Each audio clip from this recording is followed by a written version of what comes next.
Hi there, this is Aaron, and I'm here with a video which is a new proof of the impossibility of the sphere-Earth model, which is pushed on us all.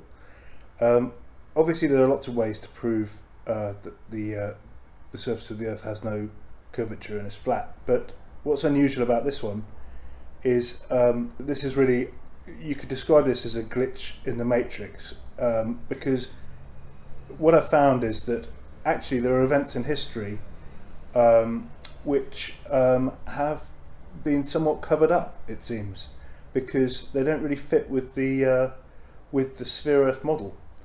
So these events that I'm talking about are radio broadcasts. If you look back through the history of radio, obviously radio goes back far before the time that we're told there were satellites and all sorts of other things. In fact, they go back to valve technology. Broadcasts are made from masts, and if you have a single mast broadcasting at any point on the Earth, should we say, if obviously it was a globe, imagine a single mast broadcasting. Electromagnetic radiation travels in straight lines. The mast would not be able to broadcast around the curvature of the Earth. Now, if you look at, if you talk to shills and so on about radio, then they will, and you say to them, how is it these radio broadcasts have reached, all this way around the world?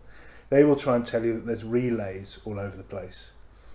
However, back in the early part of the 20th century, no such thing existed. When radio was first used, there were broadcasts done which are impossible in the sphere-Earth model, and the powers that be have tried to suppress knowledge of this. So if you were to go to the Wikipedia page, for example, on the history of radio broadcasting, you wouldn't see anything suspicious. If you try to look back at the early history of the British public broadcasts, which were known as the Empire Service, you won't really be able to find any details, because there are people that have been working quite hard to put all this down a memory hole. The Empire Service was the precursor to what's now known as the BBC World Service, and the Empire Service was broadcast from the UK and was broadcast to the entire British Empire. Now, the British Empire, in order to reach all parts of the British Empire broadcasting from London, you are broadcasting across the entire known world. This is impossible unless the world is flat, essentially, because how would any mast be able to transmit around significant parts of the curvature of the Earth? It's completely impossible. So the Empire Service was in fact proving by its very existence that the sphere is impossible. However, it's very difficult to find details on this. So I've been looking for some time, hunting around for proof that these broadcasts were made, proof which is still actually available in the public domain. And I finally found some interesting proof when I came across a documentary from 1953. Now, this documentary was about transistors, about how the invention of transistors was going to change everything, which of course it did. And in one part of the documentary, it starts talking about broadcasts that were made from Arlington, Virginia in 1915. Now, these were made from a set of masts, and these radio broadcasts were picked up in Paris and Hawaii, according to this documentary, which is produced by various firms, including, I think, General Electric. And this documentary in 1953, they must have realised after that this is one of the items they'd better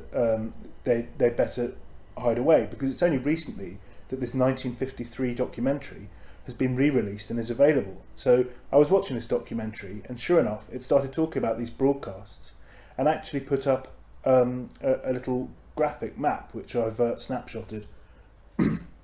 And so you can see that they're claiming that these broadcasts were made in Arlington, Virginia, were picked up in Paris and Hawaii, significant distances around the curved surface of the Earth.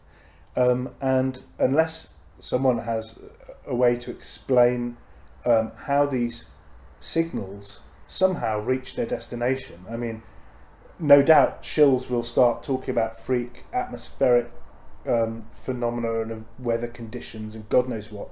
But actually, if you look at the history of these ideas, that the atmosphere can interact with EM radiation, you'll see that those ideas were born after all of this, probably as a way to patch up the fact that it's completely impossible.